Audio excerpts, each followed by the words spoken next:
ഇന്ന്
38 38 38 38. ഞാൻ പറയുന്ന അവിടെ കേറി 30.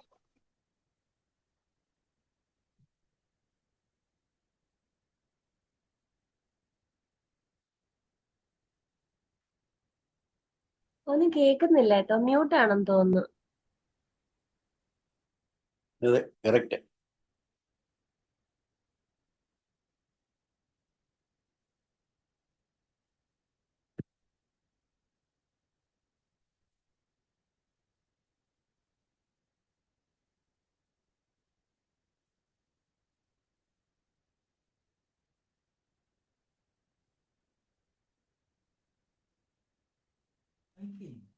സോറി, ചന്ദ്രനിലേക്ക് വായിക്കാമോ?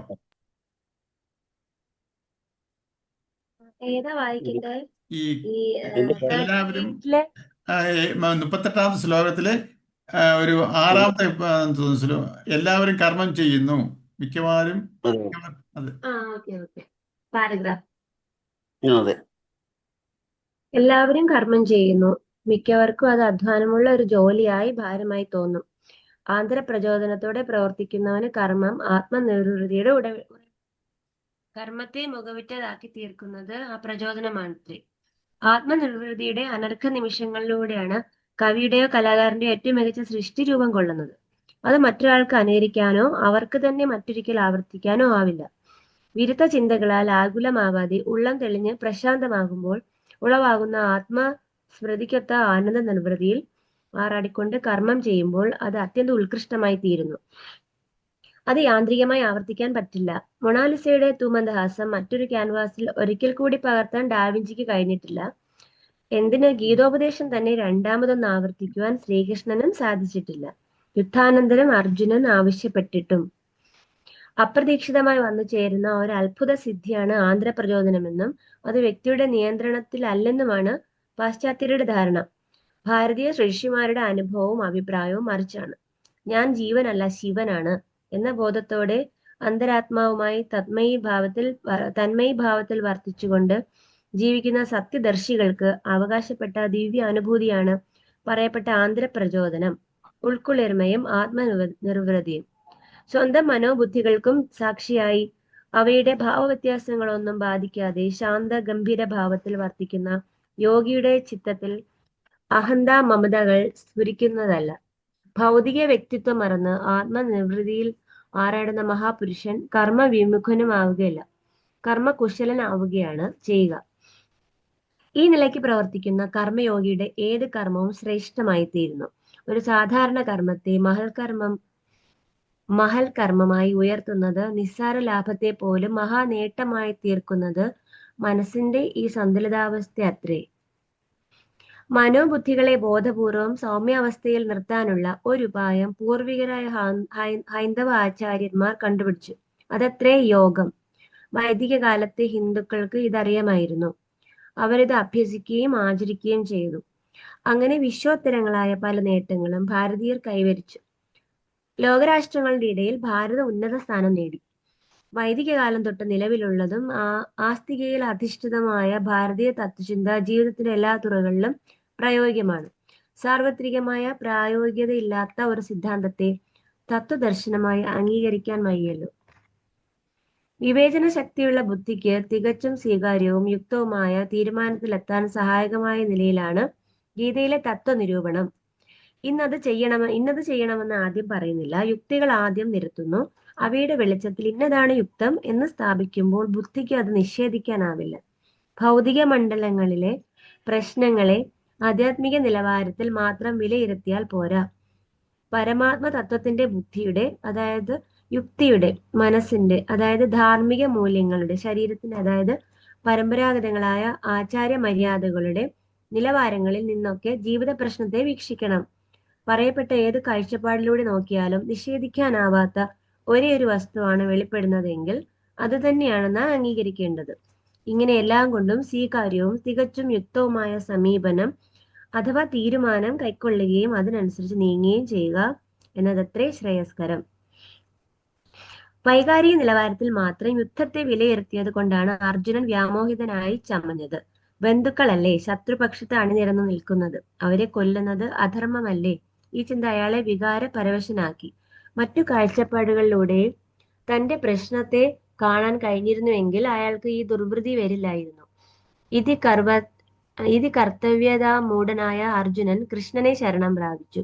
ചഞ്ചല മനസ്സ് വിവേകബുദ്ധി എന്ന പോലെ. അങ്ങനെ അർജുനന് മാർഗനിർദ്ദേശം നൽകാൻ തുനിഞ്ഞ കൃഷ്ണൻ എല്ലാ കാഴ്ചപ്പാടുകളിലൂടെ ഈ പ്രശ്നത്തെ വീക്ഷിക്കാൻ അയാളെ പ്രേരിപ്പിക്കുന്നു. കഠോപനിഷത്തിൽ പ്രതിപാദിക്കുന്ന വിവേകബുദ്ധിയുടെ സ്ഥാനമാണ് ഗീതയിൽ കൃഷ്ണൻ വഹിക്കുന്നത്. ആധ്യാത്മികതയുടെയും യുക്തിയുടെയും ധർമ്മത്തിന്റെയും കീഴ്വഴക്കത്തിന്റെയും നിലവാരത്തിൽ ഈ വെല്ലുവിളിയെ വിലയിരുത്തിയ ശേഷം അർജുനൻ യുദ്ധം ചെയ്തേ മതിയാവൂ എന്ന നിഗമനത്തിലാണ് മുൻ ശ്ലോകത്തിൽ കൃഷ്ണൻ ചെന്നെത്തിയത്. ഈ ശ്ലോകത്തിലാവട്ടെ സ്വധർമ്മമായ ഈ യുദ്ധം എങ്ങനെ ചെയ്യണം എന്ന് നിർദ്ദേശിക്കുന്നു. ശരിയാവണ്ണം സ്വധർമ്മം നിർവഹിക്കുന്നതിന് തടസ്സമായി നിൽക്കുന്നത് നമ്മുടെ സ്വാർത്ഥ താല്പര്യങ്ങളും അവ സൃഷ്ടിക്കുന്ന ഭയ ആശങ്കകളുമാണ്. അവയാകട്ടെ ശരീര മനോബുദ്ധി തലങ്ങളുമായി നമുക്കുള്ള തന്മയീഭാവത്തിൽ നിന്നും അഭിമാനത്തിൽ നിന്നുമാണ് രൂപം കൊള്ളുന്നത്. ബുദ്ധിയുടെ സുഖ ദുഃഖ കൽപ്പനകളും മനസ്സിന്റെ ലാഭാലാഭ ചിന്തകളും ശരീരത്തിന്റെ ജയാപരാജയ പരിഗണനകളും നമ്മെ സ്വാധീനിക്കുന്നത് അവയുമായി അനാത്മ വസ്തുക്കളായ ശരീര മനോബുദ്ധികളുമായി നാം താതാത്മ്യം പ്രാപിച്ചു പോകുന്നത് കൊണ്ടാണ്. അവയുമായി ഒട്ടാതെ നിസ്സംഗഭാവത്തിൽ സൗമ്യാവസ്ഥയിൽ നിന്നുകൊണ്ട് വേണം യുദ്ധം ചെയ്യാൻ. ഏത് സാഹചര്യത്തിലും സമചിത്തത നിലനിർത്താൻ കഴിവുള്ളവന് ജീവിത വിജയം തീർച്ചയാണ്. ഓരോ ആളും സ്വന്തം തുറയിൽ പ്രവർത്തിക്കുമ്പോൾ മനസ്സിനെ എങ്ങനെ തുറന്നു വെക്കണമെന്നും മുമ്പേ വിവരിക്കുകയുണ്ടായി. വാസന നിർമാർജനത്തിന്, ആത്മശുദ്ധീകരണത്തിന് വേണ്ടിയാണ് നാം എല്ലാം ഈ ലോകത്തിൽ ശരീരമെടുത്ത് വന്നത് തന്നെ. വാസനയുടെ പള്ളിക്കെട്ടും ചുമന്നുകൊണ്ട് നാം ജീവിതയാത്ര ചെയ്യുന്നു. വാസ്തവത്തിൽ ഓരോ ജീവിയും ഓരോ വാസന മാറാപ്പ് തന്നെയാണ്. ഏതവസ്ഥയിലും സമചിത്തത പാലിക്കാൻ കഴിയുമെങ്കിൽ ഉള്ളിലെ വാസന പുറത്തു പോവാനും അങ്ങനെ ഉള്ളം ശുദ്ധമാവാനും ഇടയാവും. എന്നാൽ നമ്മുടെ അഹന്തയും സ്വാർത്ഥ കാമനകളും പഴയ വാസനകളെ പുറത്ത് പോവാൻ അനുവദിക്കാതെ പിടിച്ചു നിർത്തുകയും പുതിയ വാസനകളെ ഉള്ളിൽ കടത്തിവിടുകയും ചെയ്യുന്നു. സുഖ ദുഃഖ ആദി ദ്വന്ദ്വങ്ങളിൽ ഭ്രമിക്കുമ്പോഴാണ് അഹന്ത തലപൊക്കുക. അഹന്തയില്ലാത്ത കർമ്മം ചെയ്യുമ്പോൾ സമചിത്തത കൈവരും. വാസനാ മാലിന്യം കഴുകിക്കളയാൻ, മനസ്സ് ശുദ്ധമാക്കാൻ ഇതാണ് വഴി. അഹന്ത മമതകൾ വെടിഞ്ഞ് കർമ്മം ചെയ്തുകൊണ്ട് ജീവിക്കൂ. ഇതത്രേ യോഗം. അടുത്ത അധ്യായത്തിൽ കർമ്മയോഗം എന്ന പേരിൽ ഇക്കാര്യം വിശദമാക്കുന്നുണ്ട്. ഭഗവാൻ തുടക്കത്തിൽ തന്നെ ആത്മതത്വത്തിന്റെ സിദ്ധാന്തപരമായ നിരൂപണം നടത്തി. തുടർന്ന് കർമ്മനിരതമായ മനുഷ്യന്റെ പ്രായോഗിക ബുദ്ധിക്ക് നിരക്കുന്ന രീതിയിൽ സാധാരണക്കാരുടെ വാദഗതികളെ അവലംബിച്ചുകൊണ്ട് അതിനെ സമർത്ഥിക്കുകയും ചെയ്തു. അതിന്റെ വെളിച്ചത്തിൽ ഇപ്പോൾ അർജുനന്റെ കർത്തവ്യം യുദ്ധം ചെയ്യലാണെന്നും യുദ്ധം ചെയ്യുമ്പോൾ അർജുനന്റെ മനോഭാവം ഏത് നിലയിലായിരിക്കണമെന്നും ഭഗവാൻ വ്യക്തമാക്കി കഴിഞ്ഞു. മനസ്സിലാക്കിയ തത്വശാസ്ത്രത്തിന് അനുസൃതമായി ജീവിക്കലാണല്ലോ മതത്തിന്റെ പ്രായോഗികത. ഇനി വേദാന്ത ദർശനം അനുശാസിക്കുന്ന കർമ്മയോഗത്തിൽ അധിഷ്ഠിതമായ ജീവിത രീതിയെക്കുറിച്ചാണ് പറയാൻ തുടങ്ങുന്നത്. ഈ ശ്ലോകം ഒരു 3-4 പേജുണ്ട് എൻ്റെ വ്യാഖ്യാനം. കാരണം ഇതിൻ്റെ അടുത്ത തലത്തിലോട്ട് ഭഗവാൻ കടക്കുകയാണ്. നമ്മൾ ഈ ഏത് പ്രശ്നങ്ങളെയും നമ്മൾ പല രീതിയിൽ എല്ലാം നമ്മളിപ്പോൾ ഒരു രീതി നമ്മൾ എന്തെങ്കിലും പ്രശ്നം ഉണ്ടാകുമ്പോൾ എങ്ങനെയാണ് നമ്മൾ അഭിമുഖീകരിക്കുന്നത്? നമ്മുടേതായ ഒരു ശൈലിയുണ്ട്, ഓരോ വാസനയിലുള്ള ഒരു രീതികളുണ്ട്. ആ രീതിയിലേ നമ്മൾ ഓരോരുത്തർക്കും മുന്നോട്ട് പോകാൻ പറ്റത്തുള്ളൂ. എന്തുകൊണ്ടാ നമ്മൾ ഈ കാര്യങ്ങളെ എന്തുവാ ഞാൻ ആരാണെന്നും എൻ്റെ ഘടന എന്തുവാണെന്നും എൻ്റെ ജീവിത ലക്ഷ്യം എന്തുവാണെന്നും ഒന്നും നമുക്ക് അറിവില്ല. അപ്പോൾ ഓരോരുത്തർക്കും ഓരോ വാസനയുണ്ട്, ഓരോ ശൈലിയുണ്ട്, ഓരോ സംസ്കാരമുണ്ട്. ആ രീതിയിലേ നമ്മൾ പ്രവർത്തിക്കത്തുള്ളൂ. ചിലരെ കണ്ടില്ലേ, മുൻചുണ്ടിക്കാരായിരിക്കും, പെട്ടെന്ന് കോപം വരും, എല്ലാ കാര്യത്തിനും പെട്ടെന്ന് കോപം വരും.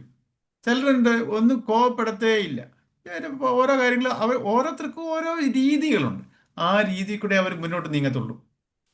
അതേ സമയത്ത് നമ്മുടെ ഈ സത്യങ്ങളെ മനസ്സിലാക്കിയാൽ ഞാൻ ആരാണെന്നും എന്തുവാണ് ഞാൻ ഇങ്ങനെ പ്രവർത്തിക്കാൻ കാരണം എന്താണെന്നും ഇതെൻ്റെ വാസന, ഇത് നമ്മൾ വാസന എന്ന് പോലും എനിക്ക് എൻ്റെ രീതി ഇതാ, എനിക്കിത് ഇഷ്ടമല്ല, ഇഷ്ടമാണ്.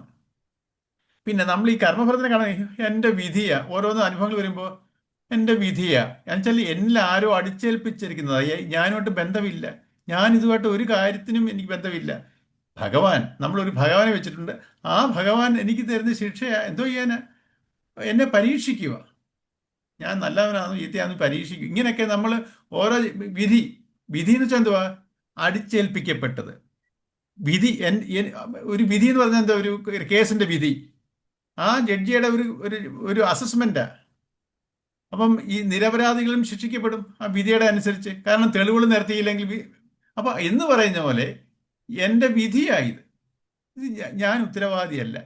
ഇപ്പൊ ഈ ഒരു സംഗതിയാണ് ഇതിലാണ് മുന്നോട്ട് നീങ്ങിക്കൊണ്ടിരിക്കുന്നത്. അപ്പൊ അതിനെയാണ് ഈ സുഖദുഃഖേ സമീകൃത്വ ലാഭാലാഭോ ജയാജയോ തതോ യുദ്ധായ യുജസ്വ നൈവം പാപമവാപ്സസി. എന്നുവെച്ചാല് നമ്മൾ എങ്ങനെ ഇതുവരെ പറഞ്ഞു എന്തുവാ, എന്തൊക്കെ കാരണം കൊണ്ട് യുദ്ധം ചെയ്യണമെന്നാണ് ഇതുവരെ കൃഷ്ണൻ പറഞ്ഞുകൊണ്ടിരുന്നത്. നമ്മൾ തത്വപരമായിട്ട്, പിന്നെ സാധാരണക്കാരുടെ ലെവലില് ഓരോ പല പല രീതിയിൽ ഒരു യോദ്ധാവിൻ്റെ വാസന അനുസരിച്ച് യുദ്ധം ചെയ്യുന്നതാണെന്നാൽ ജയിച്ചാൽ നിനക്ക് ഇത് കിട്ടും, പരാജയം കിട്ടും, തോറ്റാലോ നിനക്ക് വീരസ്വർഗം പ്രാപിക്കുക. അന്നത്തെ ഒരു കൺസെപ്റ്റാണ് അത്. യോദ്ധാക്കൾ വീരസ്വർഗം പ്രാപിക്കും എന്നൊക്കെ. അപ്പം ഈ പലതരത്തിൽ കൃഷ്ണൻ പല രീതി എങ്ങനെ നോക്കിയാലും നീ യുദ്ധം ചെയ്യണം. ആ പല കാരണങ്ങളും നിർത്തിക്കൊണ്ടാണ് ഇതുവരെ ഉള്ള ശ്ലോകത്തിൽ കൂടെ വന്നത്. ഇനിയിപ്പം നീ യുദ്ധം ചെയ്യണം, അതെങ്ങനെ ചെയ്യണം എന്നുള്ളതാണ്. അത് കർമ്മയോഗത്തിലോട്ടാണ് നമ്മളിപ്പോൾ വരുന്നത്. അപ്പം ഈ ഇതിൽ പറയുന്നതാണ്, എല്ലാവരും കർമ്മം ചെയ്യുന്നു, മിക്കവർക്കും അതൊരു നമുക്ക് വന്നിരുന്നിട്ടുള്ള ഈ കർത്തവ്യ കർമ്മം എന്തുവാ? നമ്മുടെ ജീവിതം എല്ലാവരും സന്തോഷപൂർവ്വമാണ് ഓരോ ജീവിതം ജീവിച്ചു പോകുന്നത്. ഞാൻ ജീവിക്കുമോ, ഞാൻ ചെയ്യുമോ, എന്തെല്ലാം പ്രശ്നങ്ങളുണ്ട് എനിക്ക്. അപ്പം മിക്കവർക്കും അതൊരു അധ്വാനമുള്ള ജോലിയാണ്. ഈ ജീവിതം തന്നെ ഒരു ഭാരം ആണ്. എൻ്റെ ജീവിതം എനിക്കൊരു ഭാരമാണെന്ന് എനിക്ക് വളരെ ലൈറ്റ്, എനിക്ക് എത്ര ലൈറ്റ്, എനിക്ക് എൻജോയ് ചെയ്യുക ലൈഫ് എന്ന് പറയുന്ന എത്ര പേരുണ്ട്? തീർച്ചയായിട്ടും കാണും, വളരെ അപൂർവമാണ്. പൊതുവേ നോക്കുമ്പോൾ എന്തുവാ, ഒരു ഭാരമാണ് നമുക്ക് ഈ ജീവിതം. അപ്പം ഈ ചിലരുണ്ടല്ലോ, വളരെ നമുക്ക് അങ്ങനെയുണ്ട്. അടുത്ത് പറയുന്നത് ആന്തരപ്രചോദനത്തിന്റെ പ്രവർത്തിക്കുന്നവനെ കർമ്മം ആത്മനിർഭരമാണ്. നമ്മൾ ചിലരെ കണ്ടിട്ടുണ്ടല്ലോ, ചിലർ ആ വർക്കിൽ അങ്ങ് ഇൻവോൾവ് ആയി, വേറെ ഒന്നിനും ഒരു താല്പര്യം, അതിലോട്ട് ഇങ്ങനെ അതൊരു പാഷൻ പോലെ എടുത്ത് അതുമായിട്ട് കൊണ്ടു നടക്കുന്നത്. ചിലപ്പോൾ അതിനെ കഴിക്കുന്ന പോലും അവർ മറന്നുപോകും. ഓരോന്നിങ്ങനെ അതിലോട്ട് അതൊരു നമ്മളിൽ നിന്നുള്ള ഒരു ആന്തര പ്രചോദനമാണ്. അങ്ങനെ ജീവിതത്തെ കാണുന്നവരെ നമ്മൾ അപൂർവമായിട്ടെങ്കിലും കാണുന്നുണ്ടല്ലോ. ചിലർ കണ്ടിട്ട് ഓരോ രീതിയിൽ ആ രീതിയിൽ നല്ല രീതി കാണുന്ന നമുക്ക് അപൂർവമായിട്ടെങ്കിലും നമുക്ക് കണ്ടുമുട്ടുന്നുണ്ട്. ചിലരൊക്കെ, ഭൂരിഭാഗവും അങ്ങനെയല്ല. പക്ഷേ ഈ ഒരു ഇന്നർ തേഴ്സ്റ്റ് കൊണ്ട്, നമ്മളുടെ ഒരു ഉള്ളിൽ നിന്നുള്ള ഒരു ഉണർവ് കൊണ്ട്, മറ്റുള്ള കാര്യങ്ങളെയൊക്കെ അവഗണിച്ചുകൊണ്ട് അവരതിനകത്തിൽ വളരെ കാര്യമായിട്ട് മുന്നോട്ട് പോകുന്ന കുറെ പേര് നമുക്ക് കാണാം. ആന്തര പ്രചോദനത്തോടെ പ്രവർത്തിക്കുന്നത് കർമ്മം ആത്മനിർഭരമാണ്. കർമ്മത്തെ മികച്ചതായി തീർക്കുന്നത് ആ പ്രചോദനമാണ്. നമ്മളെ ഒരു വർക്ക് നമുക്ക് ഭാരമല്ലാതായിട്ട് തീരുന്നത് നമ്മൾ ഉള്ളിൽ നിന്ന് വരുന്ന നമ്മൾ അതുമായിട്ട് അലൈനാകുക. ഇതെനിക്കൊരു ഭാരമാണെന്ന്, എൻ്റെ ഇഷ്ടമല്ലെങ്കിൽ എനിക്കതൊരു ഭാരമാണ്. അതേസമയത്ത് എൻ്റെ ആ ഇഷ്ടമായിട്ടൊരു അലൈനായിട്ട് ഞാൻ അതിലങ്ങ് മുഴുകിച്ചേരും. പിന്നെ അപ്പം ഈ നമ്മുടെ ഉള്ളിൽ നിന്ന് വരുന്ന ഒരു ആത്മനിർവൃതിയുണ്ട്. അതിലാണ് നമുക്ക് ഇതിനെ എൻജോയ് ചെയ്യാൻ പറ്റുന്നത്. ആത്മനിർവൃതിയുടെ ആനന്ദ നിമിഷങ്ങളാണ്. കവിയുടെയോ, ഇതൊക്കെ ഒരു എക്സാമ്പിൾസ് പറയാം. കവിയുടെയോ കലാകാരൻ്റെയോ ഏറ്റവും മികച്ച സൃഷ്ടി രൂപം കൊള്ളുന്നത് ഈ ആത്മനിർവൃതി. അത് മറ്റൊരാൾക്ക് അനുകരിക്കാനോ അവർക്ക് തന്നെ മറ്റൊരിക്കലും ആവർത്തിക്കാനോ ആവില്ല. വിരുദ്ധ ചിന്തകളാൽ ആകുലമാകാതെ. അതാണ് നമ്മൾ ചിലരെ നമ്മൾ ഓരോരുത്തരും ഓരോന്ന് കണ്ടിട്ട് അതുപോലെ അനുകരിച്ച പലരും നോക്കുന്നുണ്ട്. പക്ഷെ അതുപോലെ ആകത്തില്ല. ഇപ്പം നമുക്ക് തന്നെ അറിയാം, സിനിമകൾ എടുക്കുന്നു. ചില സിനിമകളുടെ അതേ സ്റ്റൈലിൽ വേറെ സിനിമ വരും, അതുപോലെ സക്സസ് ആകത്തില്ല. അപ്പം ഓരോന്നിനും അനുകരണമല്ല ആവശ്യം, നമ്മൾ അതുമായിട്ട് ആരെ അനുകരിച്ചുകൊണ്ട്. ഇപ്പം നമ്മൾക്ക് തന്നെ ഒരു ഇതുണ്ട്, ഈ നമ്മൾ ഓരോ ഈ ആത്മീയതയിലോട്ട് വരുമ്പോൾ സന്യാസിമാരും ഓരോ ഗുരുക്കന്മാരും ഒക്കെ നമുക്കുണ്ടാവും. അവരെന്തോ ചെയ്യുന്ന അതുപോലെ നമ്മളും ചെയ്യാൻ ശ്രമിക്കരുത്. നമുക്ക് നമ്മുടേതായ രീതിയിലെ കാര്യങ്ങളെ മനസ്സിലാക്കി നമ്മൾ നമ്മുടേതായ രീതിയിൽ മുന്നോട്ട് പോകണം. അല്ലാതെ മറ്റുവരുടെ അങ്ങനെ ആ ഗുരു അങ്ങ് ശിഷ്യ അങ്ങനെ കാണിക്കുന്നു അതുപോലെ ഞാനും കാണിക്കണം, അതല്ല അതിൻ്റെ ഒരു ഇത്. നമുക്ക് നമ്മുടേതായ ഓരോരുത്തർക്കും ഓരോ പ്രത്യേക ഒരു സ്വഭാവ രീതിയുണ്ട്. അതേ സമർപ്പണ ബുദ്ധി ചെയ്യുമ്പോഴേ അത് നമുക്ക് ഉയരാൻ പറ്റത്തുള്ളൂ. എന്നിൽ ഇല്ലാത്ത ഒരു ഗുണത്തിനെ ഞാൻ അഡോപ്റ്റ് ചെയ്ത് അതിലോട്ട് കൊണ്ടുവരാൻ നോക്കിയാൽ അത് വികലമായി പോകത്തേ ഉള്ളൂ അങ്ങനെയുള്ള കർമ്മങ്ങൾ. അപ്പം അതിനുള്ള എക്സാമ്പിൾസ് പറയുവാണ്. ചിത്രകാരനെ ആ മൊണോലിസയുടെ തൂമദാസും വേറെ അതുപോലെ റിപ്പീറ്റ് ചെയ്യാൻ പറ്റത്തില്ല. ഈവൻ കൃഷ്ണന് പോലും ഈ ഗീത ആവർത്തിക്കാൻ കഴിഞ്ഞിട്ടില്ല. ഈ യുദ്ധത്തിന് ശേഷം അർജുനൻ ആവശ്യപ്പെട്ടിട്ടും അങ്ങനെ ഒരു സാഹചര്യം ഉണ്ടായിരിക്കും, അങ്ങനെ ഒരു സാഹചര്യം ഉണ്ടായി കാണും. അത് എനിക്ക് വളരെ നിശ്ചയമില്ലാതെ ചോദിക്കണം എങ്ങനെയായിരുന്നു അത് രണ്ടാമത് ഈ അർജുനൻ കൃഷ്ണനോട് ചോദിക്കേണ്ട ഒരു സാഹചര്യം വന്നതെന്നുള്ളത് ചോദിച്ച് മനസ്സിലാക്കണം. അപ്പം ഇങ്ങനെ, പക്ഷെ ഇത് വെസ്റ്റേൺ പീപ്പിൾ അവർ ഫിലോസഫി അവരെങ്ങനെ നിൽക്കുന്നത്, ഇങ്ങനെ കിട്ടുന്ന ചില ഓരോരുത്തർ ഇങ്ങനെ ഒരു സിദ്ധി കാണുന്നല്ലോ. ഈ ഓരോരുത്തർക്ക് ഉണ്ടാകുന്ന അപ്രതീക്ഷിതമായി ചേർന്ന ഒരു സിദ്ധി, അത് എല്ലാവർക്കും അങ്ങനെ കിട്ടുന്നല്ല, അത് ബൈ ബർത്ത് അങ്ങനെ കിട്ടുന്നതാണെന്നുള്ളതാണ്. അത് അങ്ങനെ വേറെ ആർക്കും കിട്ടത്തില്ല, ചിലർക്ക് ജന്മനാ ഉള്ളതാ അത്. പക്ഷേ ഈ നമ്മുടെ ഋഷിമാരുടെ അഭിപ്രായത്തിൽ നേരെ തിരിച്ചാൽ ഇത് നമുക്ക് പ്രാക്ടീസ് ചെയ്തെടുക്കാൻ പറ്റുന്നതാണ്. ഈ ആത്മനിർവൃതി ഞാൻ ഈ സത്യങ്ങളെ മനസ്സിലാക്കി, ഞാൻ എൻ്റെ പ്രയത്നത്തിലൂടെ, എൻ്റെ അധ്വാനത്തിലൂടെ, ഈ സത്യങ്ങളെ മനസ്സിലാക്കി, ശരീരം കൊണ്ടുള്ള അധ്വാനമല്ല, ഈ സത്യങ്ങളെ മനസ്സിലാക്കി, ഈ പാരമാർത്ഥിക സത്യങ്ങളെ മനസ്സിലാക്കി എൻ്റെ ഈ മനസ്സിനെ ഞാൻ പരിശീലിപ്പിച്ചാൽ എനിക്കും അതേ ലെവലിലോട്ട് എത്തിച്ചേരാം എന്നുള്ളതാണ് നമ്മുടെ ഋഷിമാർ കണ്ടത്.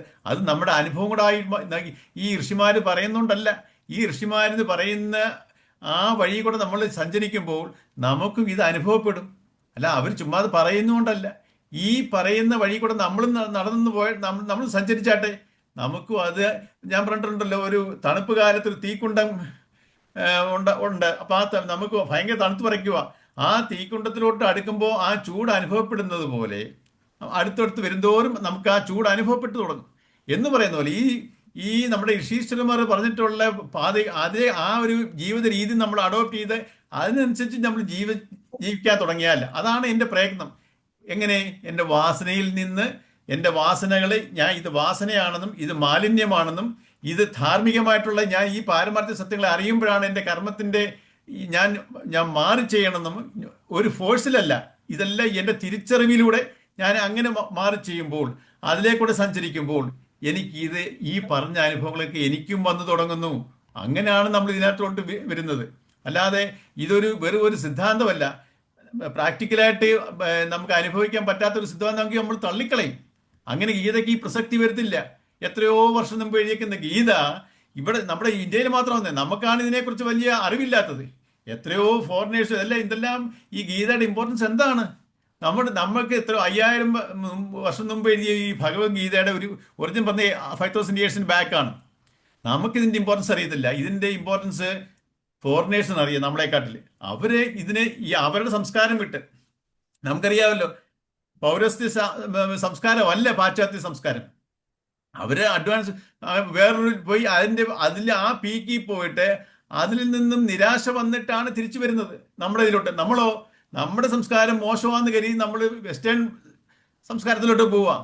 അപ്പം ഈ ഒരു ഇത് നമ്മൾ മനസ്സിലാക്കുമ്പോൾ നമുക്കും ഇത് അനുഭവപ്പെടുന്നു. അപ്പം അതാണ് ഇത് പറയുന്നത്. അപ്പോൾ ഈ നമ്മുടെ ഞാൻ ജീവനല്ല ശിവനാണ് എന്ന ബോധത്തോടെ അന്തരാത്മാവുമായി തന്മയീഭാവത്തിൽ വർത്തിച്ചുകൊണ്ട് ജീവിക്കുന്ന സത്യദർശികൾക്ക് അവകാശപ്പെട്ട ദിവ്യാനുഭൂതിയാണ് പറയപ്പെട്ട ആന്തരചോദനം.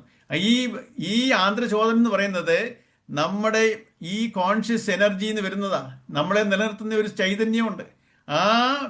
അതാ അന്തരാത്മ, ഉള്ളിലുള്ള ആത്മാവ്, ചൈതന്യത്തിൽ നിന്ന് അതിനകത്ത് വരുന്ന ഈ ഒരു പ്രകാശമാണ് നമുക്ക് ആ അനുഭൂതിയായിട്ട് വരുന്നത്, ഒരു പ്രചോദനമായിട്ട് വരുന്നത് വിവേക രൂപത്തിലും. സ്വന്തം മനോബുദ്ധികൾക്കും സാക്ഷിയായി അവയുടെ ഭാവവ്യത്യാസങ്ങളൊന്നും ബാധിക്കാതെ ശാന്തഗംഭീര ഭാവത്തിൽ വർത്തിക്കുന്ന യോഗിയുടെ ചിത്തത്തിൽ അഹന്ത മമതകൾ സ്ഫുരിക്കുന്നതല്ല.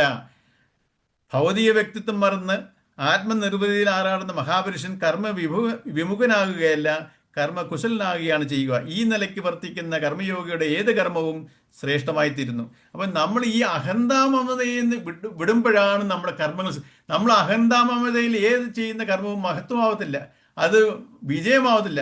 ഭൗതിക വിജയമല്ല, ഈവൻ ഭൗതിക വിജയം കൂടെ വരിക്കാൻ സാധ്യമല്ല.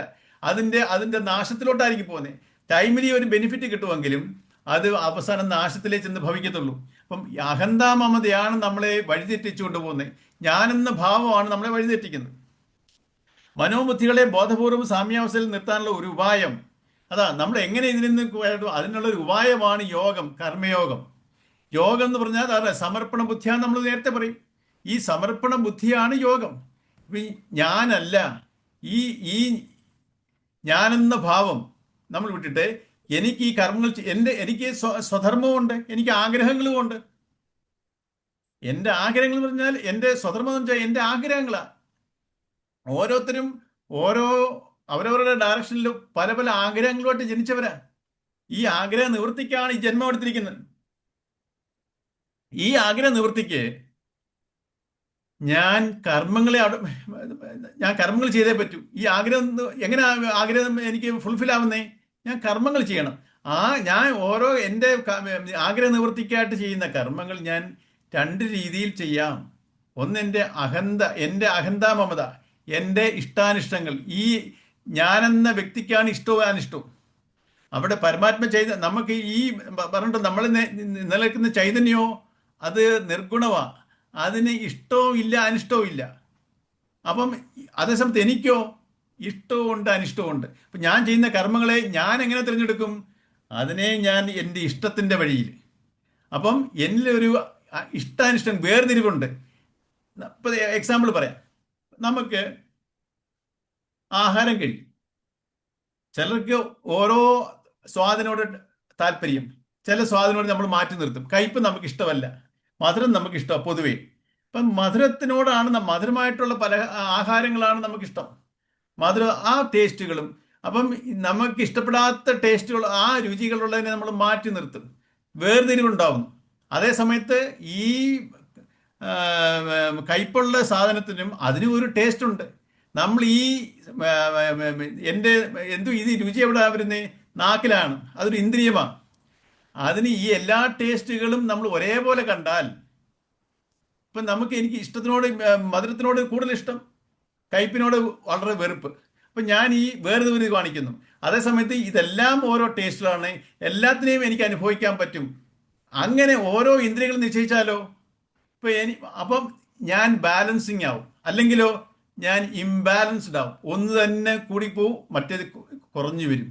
അത് ബാലൻസ്ഡ് ആവുന്നില്ല. അപ്പം എൻ്റെ ഇന്ദ്രിയ സുഖങ്ങളിൽ കൂടെ ഞാൻ എൻ്റെ ഒരു ബാലൻസ് തെറ്റിക്കുകയാണ്. എന്തിൻ്റെ ബാലൻസ്? എൻ്റെ ജീവിതത്തിൻ്റെ ഒരു ബാലൻസ്. ഇപ്പം ഞാൻ ഇംബാലൻസ്ഡ് ആയിട്ട് ഞാൻ നാശത്തിലോട്ട് പോകുന്നു. അത് ബാലൻസ്ഡ് ആണെങ്കിലോ, ഇപ്പം നമുക്ക് എന്നെ അറിയാം, സൈക്കിൾ ഓടിക്കുന്നു, ബാലൻസ് വേണ്ടേ? നമ്മളിങ്ങനെ അങ്ങോട്ട് പറഞ്ഞാൽ അത് പോയി എവിടെ വീണ് നാശമാവത്തില്ലേ? ആ ബാലൻസ്ഡ് ആയിട്ട് പോകണം. ഏതിനും നോക്കിയോ ബാലൻസ്ഡ്, അത് സാമ്യാവസ്ഥ എന്ന് പറയും. അപ്പം ഈ സാമ്യാവസ്ഥയ്ക്കാ പറയുന്ന യോഗം. അതിനെങ്ങനാവും? ഞാൻ ഈ ഞാനാവുന്ന ഭാവം, എൻ്റെ അഹന്ത മമത, ഇത് വിട്ടിട്ട് ഈ ഞാൻ ആരാണെന്നുള്ള സത്യം നമ്മൾ എപ്പോഴും തിരിച്ചറിഞ്ഞുകൊണ്ടിരിക്കണം. ഈ വാസനയിലുള്ള ഞാൻ ഒരു അൺറിയലാണ്, അതൊരു ഇല്യൂഷനാണ്. എനിക്ക് അതിൽ നിന്ന് മാറാൻ പറ്റും. ഒരു മനുഷ്യനെ അതൊക്കത്തുള്ളൂ. ഒരു ക്രിയേച്ചേഴ്സ്, ഒരു ജീവജാലങ്ങൾക്കും അതില്ല.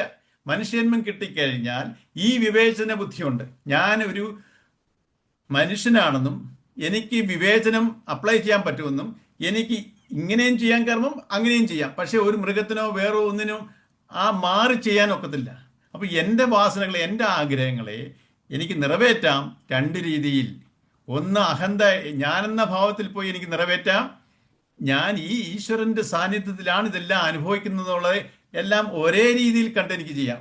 അല്ലെങ്കിൽ എന്തുവാ, എനിക്ക് ഇഷ്ടമുള്ളത് മാത്രം ഞാൻ ചെയ്തു കൂട്ടും, ഇല്ലാത്തത് ഞാൻ ചെയ്യത്തില്ല. ഇഷ്ടമുള്ളവരെ ഞാൻ അടുപ്പിച്ച് നിർത്തും, ഇഷ്ടമില്ലാത്തവരെ മാറ്റി നിർത്തും. അങ്ങനെ ഞാൻ ഈ ഒരു ഇംബാലൻസ്ഡ് സ്റ്റേറ്റിലോട്ട് പോകും. അപ്പം അതുണ്ടാവാൻ പാടില്ല. അപ്പം അതുണ്ടായാലുള്ള ദോഷം എന്താ? ഞാൻ വന്ന് ജനിച്ചത് തന്നെ കർമ്മഫലത്തിലാണ്. ആ കർമ്മഫലം അനുഭവിച്ചു തീർക്കാനാണ് ഈ ജന്മം എടുത്തത്. എന്നിട്ടോ ഈ കർമ്മഫലം അനുഭവിച്ചു തീർന്ന് ഈ മനസ്സിന്റെ യാത്ര എങ്ങോട്ടാ? എവിടുന്ന് ഉത്ഭവിച്ചോ അവിടെ ചെന്ന് ചേരണം. ഈശ്വരനിലോട്ട് തന്നെ, ഈ പരമാത്മ ചൈതന്യത്തിലോട്ട് ചേരണം. അതിനെന്തോ വേണം? ഈ വാസനകളെല്ലാം മാലിന്യമാണ്. അപ്പം എൻ്റെ എൻ്റെ ഒറിജിനലോട്ടുള്ള യാത്ര, ഈ മനസ്സ് എവിടുന്ന് വന്നോ അങ്ങോട്ട് യാത്രയുണ്ട്. ശരീരം എവിടുന്ന് വന്നോ ശരീരം അതിലോട്ട് തന്നെ ഓട്ടോമാറ്റിക്കായിട്ട് പോയിക്കൊണ്ടിരിക്കും. അത് നമ്മുടെ എഫർട്ട് ആവശ്യമില്ല.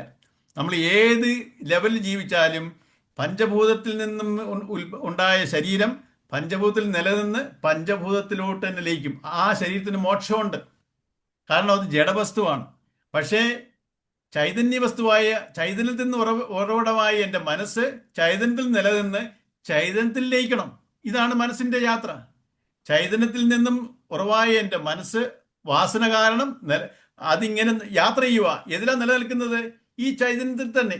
ഈ ചൈതന്യം ഇല്ലെങ്കിലോ അതും ജഡമായി മാറും. ഇപ്പൊ ചൈതന്യത്തിൽ നിലനിന്ന് ഇത് എങ്ങോട്ടാണ് ഇതിന്റെ പോക്ക്? ഇതെവിടാ ചെന്ന് ഇത് ലയിക്കേണ്ടത്? ആ വാസനകളെ നിർമ്മാണം ചെയ്യാൻ ഞാൻ തിരിച്ചെനിക്ക് ആ പരമാത്മ ചൈതന്യമായി മാറണം ഈ മനസ്സിന്. ഇതാണ് യാത്ര. ഇതിന് തടസ്സം നിൽക്കുന്നത് എന്തുവാ? ഇപ്പൊ എന്തുകൊണ്ടാണ് ഈ മനുഷ്യന്മ എടുത്ത് കർമ്മഫലം കൊണ്ട്, ഈ അഴുക്ക് കൊണ്ടാണ് ഞാൻ ഇവിടെ ജനിച്ചിരിക്കുന്നത്. അഴുക്കില്ലായിരുന്നെങ്കിൽ, ഈ ഒരു വാസന കഴിഞ്ഞ ജന്മത്തിൽ പോയിരുന്നെങ്കിൽ എനിക്ക് ഈ ജന്മം ജനിക്കത്തില്ലായിരുന്നു. ഞാൻ ചൈതന്യ സ്വരൂപത്തിൽ ലയിച്ചിരുന്നേനി, ഞാൻ ഈശ്വരനായിട്ട് നിലനിന്നിരുന്നേനി. അപ്പം ഈ വാസന കാരണം ഞാൻ ജനിച്ചു. അത് വാസന എന്ന് വെച്ചാൽ എന്താ? കർമ്മഫലം എന്നുവെച്ചാൽ അനുകൂലവും പ്രതികൂലമായിട്ടുള്ള എല്ലാ അനുഭവങ്ങളും അനുഭവിക്കാനായിട്ട് ഞാൻ ജന്മമെടുത്തിരിക്കുന്നു, ഈ ജീവാത്മാവ്. അത് തീർക്കണം. എന്നിട്ട് വേണം എൻ്റെ യാത്ര തുടർന്ന് അവിടെ സ്വസ്ഥാനത്ത് സ്വരൂപത്തിൽ എത്തിച്ചേരാൻ. സ്വരൂപമേതാ? സ്വസ്ഥാനമേതാ? ഈ പരമാത്മ ചൈതന്യം. അപ്പം ഇതിന് തടസ്സം നിൽക്കുന്നത് എന്തുവാ? എനിക്ക് എൻ്റെ ഒറിജിനൽ സ്ഥാനത്തോട്ട് പോകാൻ തടസ്സം നിൽക്കുന്നത് എൻ്റെ കർമ്മഫലമാണ്. ഇപ്പം ഞാൻ എൻ്റെ അഹന്താമതൽ ചെയ്തു കൂട്ടിയാൽ ഈ ഇരിക്കുന്ന കർമ്മഫലം തീരത്തുമില്ല, അത് കൂടുകയും ചെയ്യും. അത് കുറയത്തുമില്ല. പുതിയ പുതിയ കർമ്മഫലങ്ങൾ അക്വയർ ചെയ്ത് അത് കൂടി ഒരു വലിയ ഞാൻ വന്ന ഒരു ചെറിയ ഭാണ്ഡമായിട്ടാണെങ്കിൽ എൻ്റെ മരണസമയത്ത് ഞാൻ പോകുന്നത് അതിനെക്കാട്ടി വലിയൊരു ഭാണ്ഡമായിട്ടാണ്. ഭാണ്ഡം എന്ന് വെച്ചാൽ എന്തുവാ? കർമ്മഫലം. പിന്നെയും ഞാൻ ജന്മങ്ങൾ എടുത്തുകൊണ്ടിരിക്കണം. അതേ സമയത്ത് എനിക്ക് ഇതിനെ കുറയ്ക്കാൻ പറ്റും. എനിക്ക് ഈശ്വരനോട് ലയിക്കാൻ പറ്റുന്നത് എങ്ങനെയാണ്? ഈ കർമ്മങ്ങളെ ഞാൻ ധാർമ്മിക വേയിൽ സറണ്ടറായിട്ട് യോഗത്തിൽ, അതാ കർമ്മയോഗം. ഞാൻ യോഗം, എന്തുവാണ് യോഗം? കണക്ഷനാണ്. നമ്മളിപ്പോൾ പറയുന്നത് യോഗ മെഡിറ്റേഷൻ ഇന്നത്തെ ഒരു കൊമേഴ്ഷ്യൽ കൺസെപ്റ്റാണ്. ഈ എല്ലാവരും യോഗ മെഡിറ്റേഷൻ ചെയ്യുന്നുണ്ട്. ഞാൻ എന്താണ് ഈ യോഗ എന്നോ എന്താണ് ഈ മെഡിറ്റേഷൻ എന്നോ ആരെയാണ് മെഡിറ്റേറ്റ് ചെയ്യുന്നത്? എന്തിനു വേണ്ടിയാണ് ഈ യോഗ? നമ്മൾ എല്ലാവരും യോഗ മെഡിറ്റേഷൻ നമ്മൾ ആരോടും ചോദിച്ചു യോഗ എന്താണ് അതിൻ്റെ ബെനിഫിറ്റ് എന്ന് ചോദിച്ചാൽ ഹെൽത്തിനെ നിലനിർത്താനാണ്, എൻ്റെ ബോഡി ഫിറ്റായിട്ടിരിക്കണം. ഇതിനു വേണ്ടിയാണ് യോഗ ചെയ്യുന്നുള്ള ഒരു പൊതു കൺസെപ്റ്റ്. ഈ എൻ്റെ മനസ്സിനെ ഈശ്വരനുമായിട്ട് യോജിപ്പിക്കുന്നതിന് വേണ്ടി ഒരു ഭൗതിക കർമ്മമാണ് ആ യോഗ. എൻ്റെ ആ യോഗയുടെ ഓരോ പല പല ആസനങ്ങളുണ്ടല്ലോ. ഈ ആസനത്തിലൊക്കെ മനസ്സിനെ നമ്മളെപ്പോഴും ആ പ്രാണായാമമായി ഈ ചെയ്യുന്ന ഓരോ ആസനങ്ങളാട്ടെ നമ്മുടെ ആ മൂവ്മെൻറ്റിലോട്ട് നമ്മുടെ ചിന്തകൾ വേറെ പോകാതെ ചിന്തകളെ ഇങ്ങനെ ഫോക്കസ് ചെയ്ത് നമ്മുടെ ചെയ്യുന്നതിലോട്ട് എല്ലാം നമ്മൾ ഫാസ്റ്റായിട്ട് ചെയ്യാൻ പറ്റുമോ? അത് വളരെ സാവകാശത്തിൽ വളരെ നിദാനമായിട്ടേ നമുക്ക് ചെയ്യാൻ പറ്റത്തുള്ളൂ. അപ്പോൾ നമ്മുടെ മൈൻഡിനെ ഏകീകരണം സംഭവിക്കും അവിടെ. അപ്പം ആ യോഗയിലൂടെ എൻ്റെ മനസ്സ് ഈ പരമാത്മ ചൈതന്യത്തിലൂടെ സിങ്ക്രണൈസ് ചെയ്യാൻ വേണ്ടി ഞാൻ അതിനുവേണ്ടി മനസ്സിൽ പ്രാക്ടീസ് കൊടുക്കുക. അപ്പോഴുണ്ടാകുന്ന ഒരു കോംപ്ലിമെന്ററി എഫക്റ്റ് ആണ് ബോഡിക്ക്. അല്ലാതെ ബോഡിക്ക് ഉണ്ടാവുന്ന അതിനു വേണ്ടിയല്ല ഞാൻ യോഗ ചെയ്യുന്നത്. യോഗ എന്ന് പറയുന്നത് ഈ യോഗം തന്നെയാണ്. അതിനെ യോഗ എന്ന് പറയുന്നു. കണക്ഷൻ വിത്ത് പരമാത്മ ചൈതന്യം. ഞാനെന്ന ജീവാത്മാവിനെ പരമാത്മാവിനോട് കണക്ട് ചെയ്യണമെന്നുണ്ടെങ്കിൽ എൻ്റെ മനസ്സ് ബാലൻസ്ഡ് ആവണം. ആ അവസ്ഥയിലോട്ടുള്ള പ്രാക്ടീസിന് വേണ്ടിയാണ് യോഗ ചെയ്യുന്നത്. അല്ലാതെ ശരീരപുഷ്ടിക്ക് വേണ്ടി അല്ല, ബലത്തിന് വേണ്ടിയല്ല. ഇതിനാണ് സമർപ്പണം. നമ്മൾ ആ ചൈതന്യത്തോട് സമർപ്പണം ചെയ്യുന്നു. എങ്ങനെ? ഈ മനസ്സിനെ നമ്മൾ മിനിമൈസ് ചെയ്യണം. മനസ്സ് ഇങ്ങനെ ചഞ്ചലപ്പെട്ടുകൊണ്ടിരുന്നാലോ അത് യോഗാവസ്ഥയിലോട്ട് കണക്ഷൻ വരത്തില്ല. അതിനുവേണ്ടി ട്രൈ ചെയ്യണമെങ്കിൽ ഈ മനസ്സെന്ന് പറഞ്ഞ ചിന്തകളാ, ടർബുലൻസ് ആണ്. അതിനെ ഞാൻ മിനിമൈസ് ചെയ്ത് നമ്മൾ ഈ വിഷ്ണു സഹസ്രനാമം ചെല്ലുന്ന എന്തിനാ? നമ്മൾ ഓരോ ഇതൊക്കെ ചെല്ലുന്ന എന്തിനു വേണ്ടിയാ? ഏതെങ്കിലും ദൈവങ്ങൾ ഇതിൽ നിന്ന് ഇത് കേട്ട് സന്തോഷിക്കുന്നുണ്ടോ? ഒരിക്കലുമില്ല. എൻ്റെ മനസ്സിനെ ഞാൻ അടക്കാൻ, എൻ്റെ മനസ്സിനെ സമചിത്തതയിലിട്ട് കൊണ്ടുവരാനുള്ള ഉപാധികളാണിതെല്ലാം.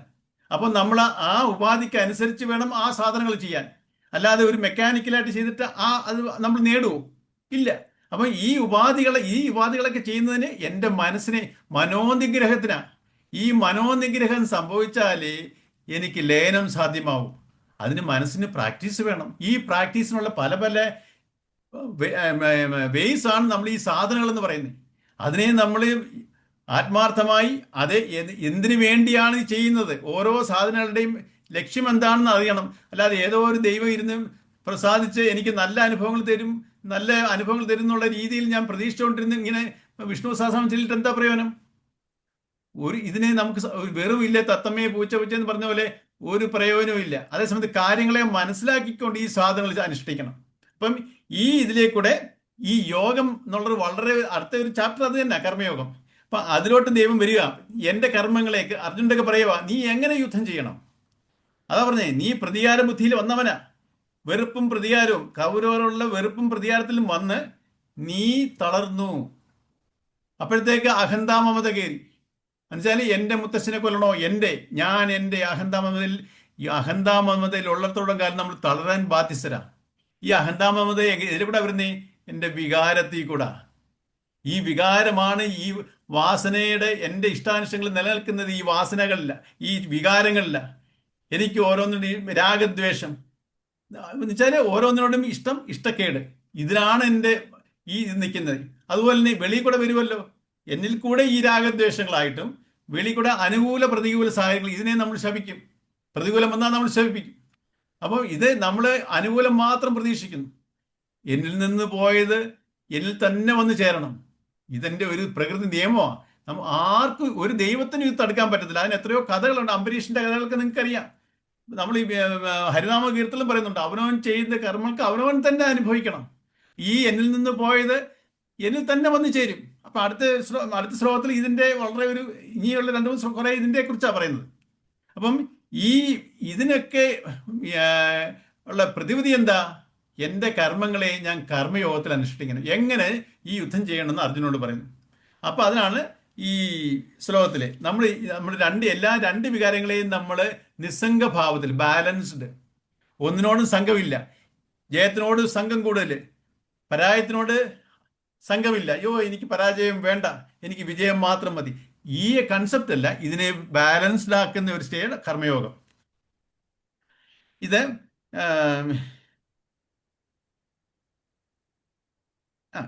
ഇതിന്റെ ഒരു ഫിലോസഫിക്കൽ ബാക്ക്ഗ്രൗണ്ട് പറയാം. നമ്മൾ ഒരു കാര്യത്തിനെ എങ്ങനെയാ സമർത്ഥിക്കുന്നത്? വിവേചന ശക്തിയുള്ള ബുദ്ധിക്ക് തികച്ചും സ്വീകാര്യവും യുക്തവുമായ തീരുമാനത്തിലെത്താൻ സഹായകമായ നിലയിലാണ് ഗീതയിലെ തത്വനിരൂപണം.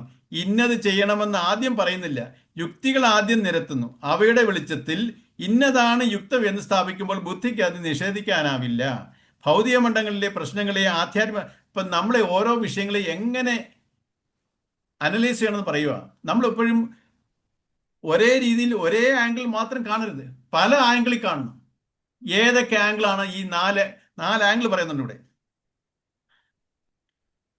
ഭൗതിക മണ്ഡലത്തിലെ പ്രശ്നങ്ങളെ ആധ്യാത്മിക നിലവാരത്തിൽ മാത്രം വിലയിരുത്തിയാൽ പോരാ. ആധ്യാത്മികതയുടെ എപ്പോഴും നമ്മൾ ഏത് പ്രശ്നം ഇത് കാരണം നമുക്ക് 2 പാർട്ടുണ്ടല്ലോ. ഒന്ന് ശരീരവും മനസ്സുമാണ്.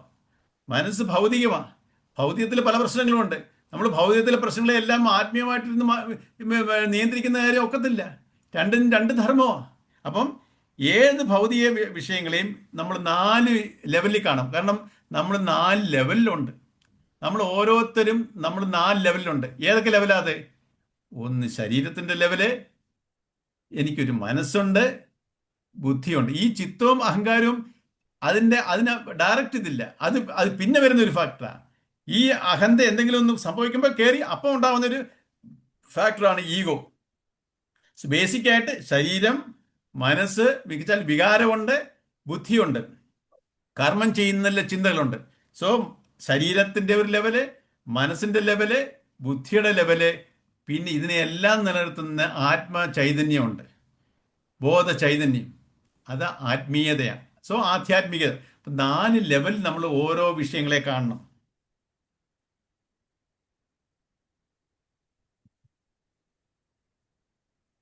ഒരു ക്ലാസ് കൂടെ വേണ്ടി ഒരു പറഞ്ഞു തീർക്കാൻ. ഇപ്പം നമ്മൾ ഓരോ കാര്യങ്ങളും 4 ലെവല്. ആത്മീയത്തിന്റെ ലെവലിൽ മാത്രം കണ്ടാൽ പോരാ, പരമാത്മ തത്വത്തിന്റെ മാത്രം കണ്ടാൽ പോരാ, പിന്നെ ഏത് തലത്തിൽ കാണണം? ബുദ്ധിയുടെ, അതായത് യുക്തി. നമ്മൾ പറഞ്ഞില്ലയോ, അതിനൊരു ലോജിക്ക് ഇല്ല. എപ്പോഴും ബുദ്ധിയുടെ ഒരു തലമുണ്ട്, മനസ്സിന്റെ അതെന്തുവാ? ധർമ്മം, ധർമാധർമ്മം, വാല്യൂസ്, ധാർമ്മിക മൂല്യങ്ങൾ. അതൊരു വാല്യൂ ഇല്ലാതെ ചെയ്യുന്നു, വാല്യൂ ആയിട്ട് ചെയ്യുന്നു. അതാണ് ധർമ്മം. സോ ബുദ്ധിയുടെ വെച്ചാല് ബുദ്ധിക്ക് ഒരു ലെവലുണ്ട്, നമ്മുടെ യുക്തികൾ നിരത്തും. അതെന്ന് വെച്ചാൽ ലോജിക്കുന്നു. മനസ്സെന്ന് വെച്ചാല് ഇത് ധർമ്മമല്ല, ഇത് അധർമ്മം. ആ മനസ്സിന്റെ ലെവലില്. ശരീരത്തിന്റെയോ ഈ കീഴ്വഴക്കങ്ങളുണ്ട്. ചില നമ്മുടെ സൊസൈറ്റി, നമ്മളെ ഈ സമൂഹം ഉണ്ടാക്കി വെച്ചിരിക്കുന്ന അത് ശരീരങ്ങളാ. ഈ ശരീരത്തിലുണ്ടാക്കി വെച്ചല്ലേ ഈ ഓരോ കീഴ്വഴക്കങ്ങളുണ്ട്. ആ ആചാര മര്യാദകൾ, പരമ്പരാഗതങ്ങളായ ആചാര മര്യാദ, അതാണ് ശരീരത്തിന്റെ ലെവല്. ഈ 4 നിലവാരത്തിൽ നിന്നൊക്കെ ജീവിത പ്രശ്നങ്ങളെ വീക്ഷിക്കണം. നമ്മൾ ഏത് പ്രശ്നത്തിനും നമുക്ക് നോക്കിയാൽ 4 ലെവലിൽ നമുക്ക് അതിനെ കാണാൻ പറ്റും. നേരത്തെ നമ്മൾ പറഞ്ഞു, അമ്മ, നമ്മളൊരു ഈ സാങ്കേതികത്തിന്റെ ആരംഭത്തിൽ നിങ്ങൾ ഓർക്കുന്നുണ്ടോ? അമ്മ എന്ന വ്യക്തിയെ നമ്മൾ എങ്ങനെ കാണും? അമ്മയെ ഒരു സ്ത്രീയായിട്ട് കാണാം, അല്ലയോ? 4 തരത്തിൽ കാണാം. അത് അന്ന് നിങ്ങൾ ഓർക്കുന്നുണ്ടോ? ഒരു മനുഷ്യ സ്ത്രീ, അമ്മ, അത് ബുദ്ധിയുടെ നിലവാരത്തിൽ നോക്കുമ്പോൾ ഒരു ധാതുക്കളുടെ ഒരു കൂമ്പാരമാണ്. എന്നുവെച്ചാൽ ശാസ്ത്രീയമായി ബയോളജിക്കലായിട്ട് നോക്കിയാൽ ആത്മീയത എന്നുവെച്ചാൽ മാതൃത്വം, ജന്മം തന്നെ. അപ്പം 4 രീതിയിൽ കാണാൻ പറ്റും. സ്നേഹമയ മനസ്സിന്റെ ലെവലാണ് വികാരം, സ്നേഹമയ്യായ അമ്മ. അപ്പം അമ്മയെ തന്നെ നമുക്ക് 4 വിധത്തിൽ കാണാം. ഒരു അമ്മയെ 4 വിധത്തിൽ കാണുന്ന പ്രവൃത്തികളെല്ലാം ഈ ലോകത്ത് നടക്കുന്നുണ്ട്. നമുക്ക് ചുറ്റുപാട് നടക്കുന്നത് നോക്കിയാൽ അറിയാം. ഇപ്പൊ ഏത് കാര്യത്തിലും ഏത് വിഷയത്തിലും 4 ആസ്പെക്ട് ഉണ്ട്. ഇപ്പം 4 രീതി കാണാം. ഈ 4 രീതി നോക്കിയാലും ഏത് യുക്തമായിട്ട് വരും. അതാണ്ടോ പറയപ്പെട്ട ഏത് കാഴ്ചപ്പാടിൽ നോക്കിയാലും നിഷേധിക്കാനാവാത്ത ഒരേ ഒരു വസ്തുവാണ് വെളിപ്പെടുന്നതെങ്കിൽ അത് തന്നെയാണ് നാം അംഗീകരിക്കേണ്ടത്. ഇങ്ങനെ എല്ലാം കൊണ്ടും സ്വീകാര്യവും തികച്ചും യുക്തവുമായ സമീപനം അഥവാ തീരുമാനം കൈക്കൊള്ളുകയും അതിനനുസരിച്ച് നീങ്ങുകയും ചെയ്യുന്നത്രേ ശ്രേയസ്കരം. ശ്രേയസ്കരമുണ്ട്, പ്രേയസ്കരമുണ്ട്. ശ്രേയസ് എന്ന് വെച്ചാൽ എന്തുവാ? നമ്മളെ ധാർമ്മികമായിട്ട് ഉയർത്തും. പ്രേയസ്കരം എന്ന് വെച്ചാൽ നമുക്ക് ഭൗതികമായിട്ട് ഗുണം കാണും, പക്ഷെ നമ്മൾ ആത്മീയമായിട്ട് ഉയരത്തില്ല. അതാ പ്രേയസ്കരം, നമ്മളെ താഴ്ത്തുന്നതാണത്. അപ്പം 4 രീതി കാണണം. ആത്മീയ പരമാത്മതത്വത്തിന്റെ രീതിയില്, ബുദ്ധിയുടെ രീതിയില്, ബുദ്ധി വെച്ചാൽ യുക്തി, അടുത്തത് മനസ്സിന്റെ, അതായത് ധാർമ്മിക മൂല്യങ്ങളുടെ, നെക്സ്റ്റ് ശരീരത്തിന്റെ ലെവൽ, അത് പരമ്പരാഗതങ്ങളായ ആചാരമായി കീഴ്വഴക്കങ്ങളുണ്ട്. ഈ 4 തരത്തിൽ നമ്മൾ വീക്ഷിക്കുമ്പോൾ ഏതാണോ യുക്തമെന്ന് കറക്റ്റായിട്ട് വരുന്നത്, 4നും തിരിയും. ഏത് രീതി നോക്കിയാലും ഈ രീതിയിലോട്ട് വരും. അതാണ് അതിന്റെ സൊല്യൂഷൻ. ഈ രീതിയിൽ നമ്മൾ പ്രശ്നങ്ങളെ കാണാൻ, അല്ലാതെ എനിക്കൊരു പ്രശ്നം ഉണ്ടാകുന്നു, പെട്ടെന്ന് എനിക്ക് വികാരം വരുന്നു, അതിനനുസരിച്ച് ഞാൻ എടുത്തിയാടുന്നു, പ്രവർത്തിക്കുന്നു. ഇങ്ങനെ പ്രവർത്തിക്ക് വരുമ്പോഴത്തേക്ക് അതിൽ നിന്ന് വേറെ അടുത്ത പ്രശ്നം ഉണ്ടാവുന്നു. ഇപ്പം നമുക്കറിയാമല്ലോ, ഒരു സംഗതി ചോദിക്കുമ്പോൾ കള്ളം പറയും നമ്മൾ, അല്ലെങ്കിൽ ആ കള്ളത്തിനെ ജസ്റ്റിഫൈ ചെയ്യാൻ വേറെ കള്ളം പറയും, പിന്നെ വേറെ കള്ളം പറയും. ഇതിങ്ങനെ കൂടിക്കൊണ്ടിരിക്കും. ആദ്യമേ തന്നെ സത്യം പറഞ്ഞാലോ അവിടെ ആ പ്രശ്നങ്ങൾ ലഘൂകരിക്കത്തേ ഉള്ളൂ. എന്ന് പറയുന്ന പോലെ നമ്മൾ ഒരേ ആംഗിളിൽ തന്നെ നോക്കി ചെയ്തുകൊണ്ടിരുന്നാൽ പ്രശ്നങ്ങൾ കൂടത്തേ ഉള്ളൂ. അതേ സമയത്ത് നമ്മൾ ഓരോ കർമ്മത്തിൻ്റെയും പുറകിൽ നല്ല ചിന്തനം വേണം. അതാ എടുത്തിയാടി ചെയ്യരുത് നമ്മൾ പഴമക്കാർ പറയും. എടുത്തിയാടി ചെയ്യും, നമ്മൾ ചാട്ടത്തിന്റെ കാര്യമാണെന്ന് പറഞ്ഞേ. എന്തെങ്കിലും ഒരു സംഗതി വരുമ്പോൾ ഒറ്റ ചാട്ടമാണ്, അതിനാണെന്നോ പറയാം. അല്ല, നമ്മുടെ വികാരത്തിന്റെ പ്രശ്നങ്ങളെയായി പറയുന്നത്, മനസ്സിന്റെ പ്രശ്നങ്ങളെ എടുത്ത് ചാട്ടം എന്ന് പറയുന്നത്. അപ്പം നമ്മൾ ആ രീതിയിൽ ഒരു ഡിസിഷൻ മേക്കിംഗ് നടത്തരുത്. അതാണ് ഇതിനെ ഇപ്പം ഇനിയും ഒരു കുറച്ചുകൂടെ പറയാനുണ്ട്, അത് കംപ്ലീറ്റ് ആവത്തില്ല. ഇത് എല്ലാവർക്കും മനസ്സിലാവുന്നുണ്ടോ? മനസ്സിലാവുന്നുണ്ട്. ലേഖ ചേച്ചിക്ക് പറയുന്നതിൽ എന്തെങ്കിലും ഒരു വ്യത്യാസം ഉണ്ടോ? ഈ HP ആരാ?